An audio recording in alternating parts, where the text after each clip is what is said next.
are these people? So, Z versus Trudeau, how China is rewriting history with the colonial West. So this is from Mint Press News. Ramsey Baroud from them. And I know we've been seeing a lot of like narrative management around China and things like that. I know Collin has some words on that, so you know we'll get into that. But I figured I'd bring this story because people should be paying attention. But anyway, so we've been paying attention to the COP26. We've done stories on that here. One of the things we didn't really talk about was the G20 summit, right? Which was also happening. So though brief, the exchange between Chinese President Xi Jinping and Canadian Prime Minister Justin Trudeau on the sidelines of the G20 summit in Indonesia on November 16th has become a social media sensation. Xi, assertive, if not domineering, lectured the visibly apprehensive Trudeau about the etiquette of diplomacy. This exchange can be considered another watershed moment in China's relationship with the West. If there was sincerity on your part, the Chinese president told Trudeau, then we shall conduct our discussion with an attitude of mutual respect. Otherwise, there might be unpredictable consequences. At the end of the awkward conversation, Xi was the first to walk away, leaving Trudeau uncomfortably making his way out of the room. So, we have footage. As always, we like bringing footage. We'll see what they say here. Everything they've discussed has been leaked to the paper. That's not appropriate, says the translator. Would you find that appropriate, Care Bear? Yeah. And that's not how the way the conversation was conducted.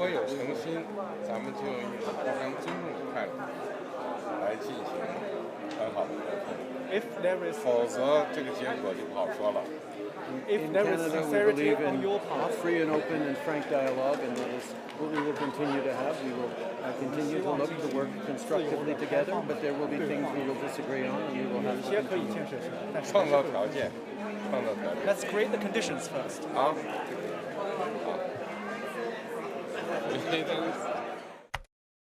So that was their little brief exchange back and forth. I actually thought Xi knew English. I guess he doesn't. So I think he knows some of, it's one of those things where it's like in conversation you probably want a translator, but right. Just to ensure you're getting what you can get a few statements out to people, right. So for the significance of this moment to be truly appreciated, it has to be viewed through a historical prism.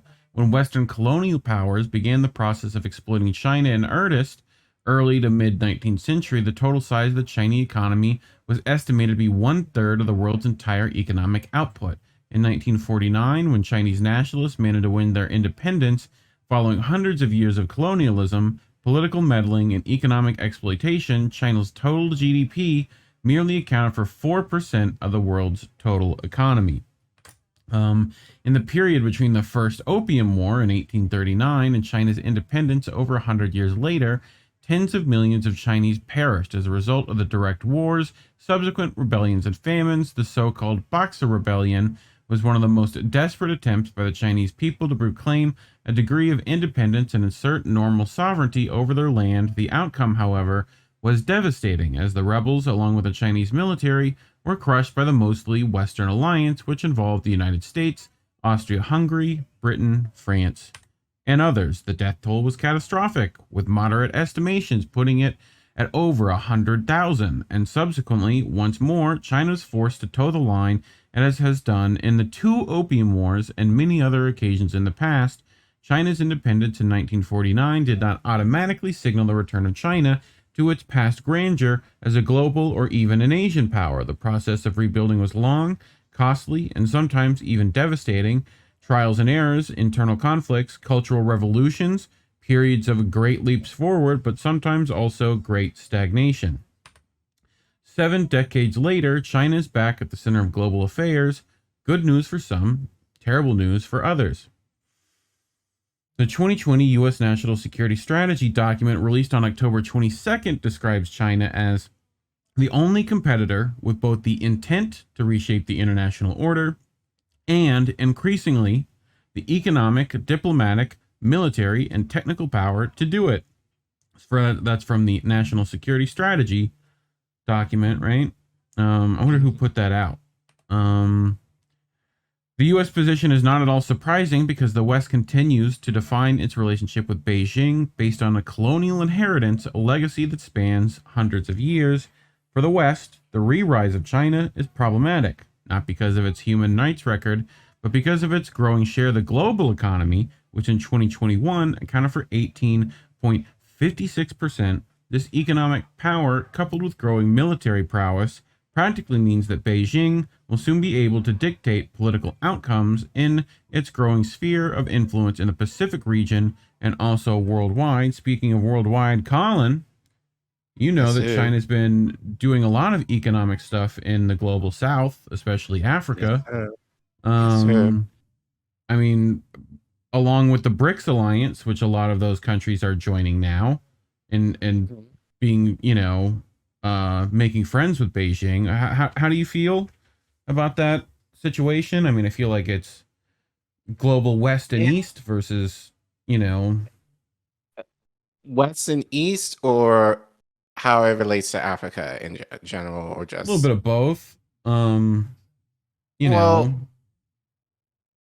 I want to be very careful with this because I know that I don't want to necessarily say I'm too like straddling the fence here, because a lot of this, there is a lot of nuance to this, and I don't understand everything totally, so I don't want to give any inaccurate information regarding this. That being said,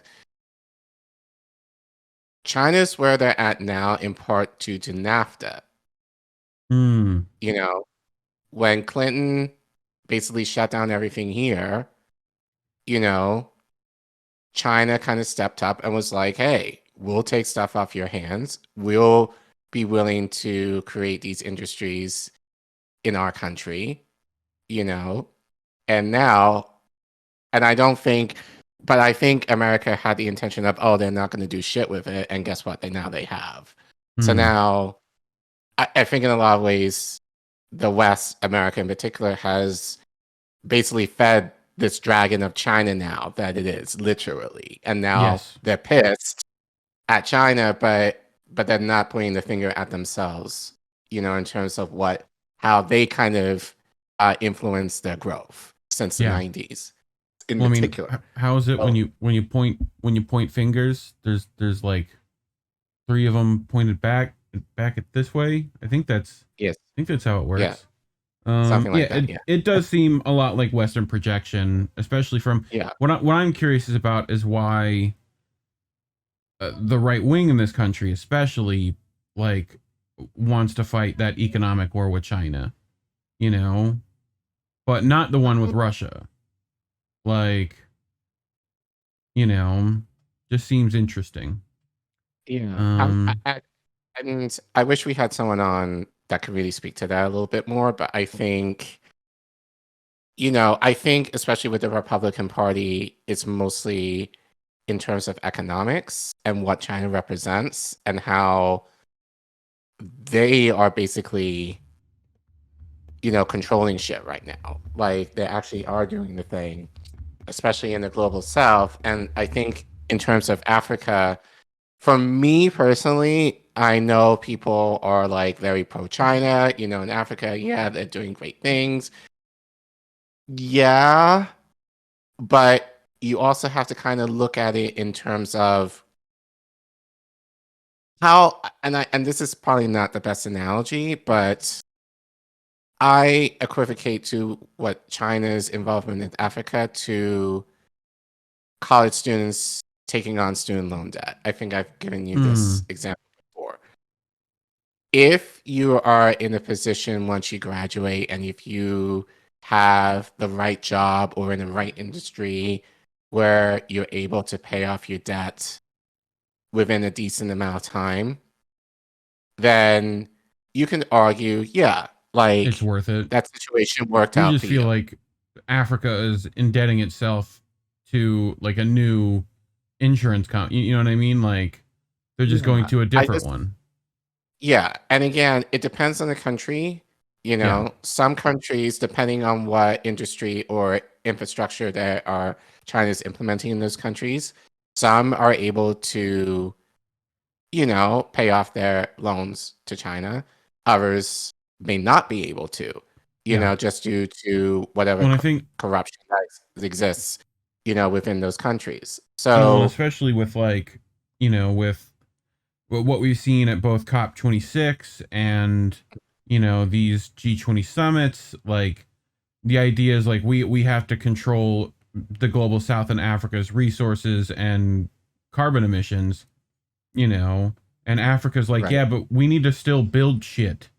Like, right. you know, so I think my issue always has been the fact that China is kind of stepping in yeah, to take over those industries in Africa versus Africa building those resources on their own, yeah. you know, and kind of elevating themselves in that regard, No, you know. I agree with you there. So I think it's even if so it's that appreciative, it's like, yeah, but you don't need a bedfellow, you know? It's kind of one of right, those, if you could do it yourself, you should, you know. right. But granted, we have Right. been economically destabilizing that region forever, and And then like, it's like, you know, and now the US is basically like what to China, basically like what the hell are you doing here?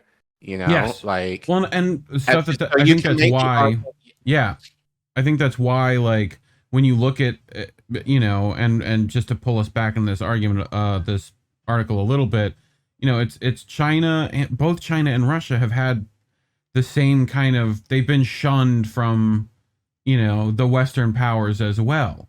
So it's kind of Right, like they go down to Africa, they can appear much more friendly. Like, yeah, they don't like us either, you know, right, and they've done similar stuff to us, you know, right. so You know, like, it's all you know, like it's all capitalism at the end of the day, you know, so it's yeah, like I don't have any more love for China or Russia or anyone in the West in particular because they're all ruled by oligarchs, yeah, essentially, you know, in all those countries.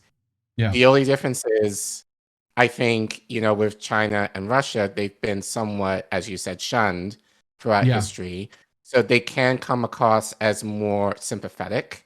yeah. You know, it's still the same shit, Well, but at least you can argue there is some better intent with Russia. And then, like, Russia and China doesn't necessarily have the foothold on the globe compared to the US, especially on the military, in the military level. yeah. Like, China and Russia doesn't even come close to what America has in And terms of military bases around the globe, you know, like the kind of firepower that we have. So, you know, so it's just kind of like, again, pointing fingers at like the two growing superpowers who legitimately can overtake the US as far as world domination. And that's what America is afraid of, yeah, you know? I need to find, I was watching a video. I think you were there for a little bit of that video, and I might pull it into a segment. But it was about how at some point we switched our military, like the idea of how we spend in our military, from being Mm, like what we were dealing with at the time to what we could deal with ever, you know. right. And it became focused on like, you need to be able to deal with every contingency. So we became this gigantic, like, you know, military force essentially, that like could deal with all of the next armies could fight us and would have a very difficult time, you know. Right. So which is also why we started putting bases everywhere, you know. Hmm. Like it was part and parcel in that, and went into like how we started doing like the whole what is it, the Star Wars program, that kind of stuff was part of that, you know. It was all based off like a particular wording on a policy change somewhere. But I'll find that video at some point and we'll cover that too because it was good. It was written a little weird. It was like written by like a history buff guy, so it's like a little kind of romanticizing the stuff a little bit, Right. but whatever. But anyway, to get back to this story a little bit, the irony in all of this is that once upon a time, it was China, along with most of Asia and the global south, that were divided into spheres of influence, seeing Beijing creating its own equivalents to the West's geopolitical dominance must be quite unsettling for Western governments. For many years, Western powers have used the pretense of China's human rights record to provide a moral foundation for meddling, purporting to defend human rights and champion democracy, have historically been convenient Western tools that provided a nominal ethical foundation for interventions. Indeed, in the Chinese context, the Eight Nations Alliance, which crushed the Boxer Rebellion, was predicated on similar principles. The charade continues until this day, with the defense of Taiwan and the rights of the Uyghurs and other minorities being placed on top of the US and Western agendas, respectively. Of course, human rights have very little to do with the US Western attitudes towards China, as much as human rights and democracy were hardly the motivator behind the US Western invasion of Iraq in 2003. The difference between Iraq, an isolated and weakened Arab country at the height of American military dominance in the Middle East, and China today is massive. The latter represents the backbone of the global economy. Its military power and growing geopolitical import will prove difficult, if at all possible, to curtail. In fact, language emanating from Washington indicates that the U.S. is taking the first steps in acknowledging China's inevitable rise as a global competitor. Prior to his meeting with President Xi in Indonesia on November 15th, Biden had finally, although subtly, acknowledged the contested new reality when he said that we're going to compete vigorously, but I'm not looking for conflict. I'm looking to manage this competition responsibly.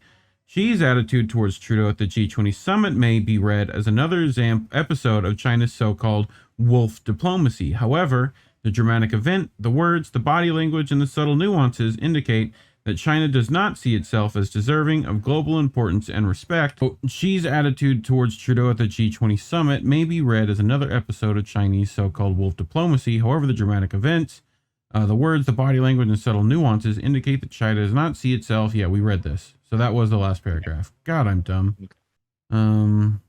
Sometimes. Just a couple of a half sentence you missed. Gotcha. Weird. Yeah. Itself as but also as a superpower. Gotcha. Yeah. That wasn't in there. Okay. That makes sense. Yeah. Okay. Thoughts? I mean, yeah, you definitely have to give me a new code. Yeah. But yeah, I mean, it's not surprising, given, this fear and trepidation of China, but I think also like this low-key hatred of China as well from the West, and I think especially in the US.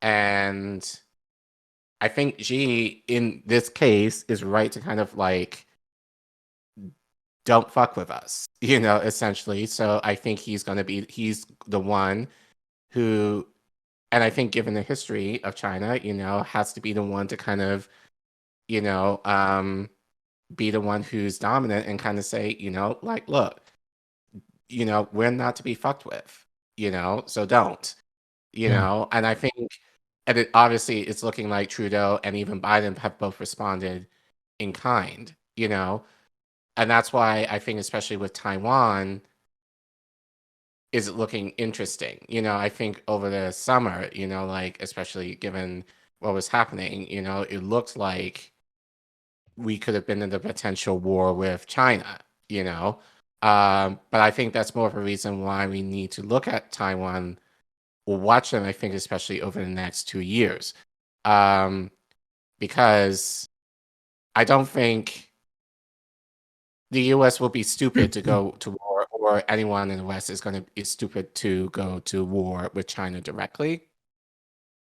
But looking at Taiwan makes a whole lot of sense. So, so I think this is Xi's way of being like, "What's up?" you know. Yeah. In that regard. Like, y'all want to start some shit? Y'all want to talk Right. some shit? You Right. know, we're here now. I mean, he's mainly like, Right. Matt, like, he's like, yeah, all the things that I told you in confidence were leaked to the press. Like, that's not a Right. good start. Right. You know, put some respect on my name. Like, Right. that's essentially. Also, I love, what was the story you brought yesterday? Had that in there. You got to put respect on my name. It's in like a teachers union story. It's like, dude, you can't be putting like Birdman, you know, like, I think I have, where is it at? Like, you can't be putting Birdman in here. Put some respect on my name. You can't be doing that. Like, have you ever seen that video? It's pretty hilarious. Yes. Like, Yes. him coming on with this entire squad, like, on the Breakfast Club, you know? Like, relax, Birdman, it's all right.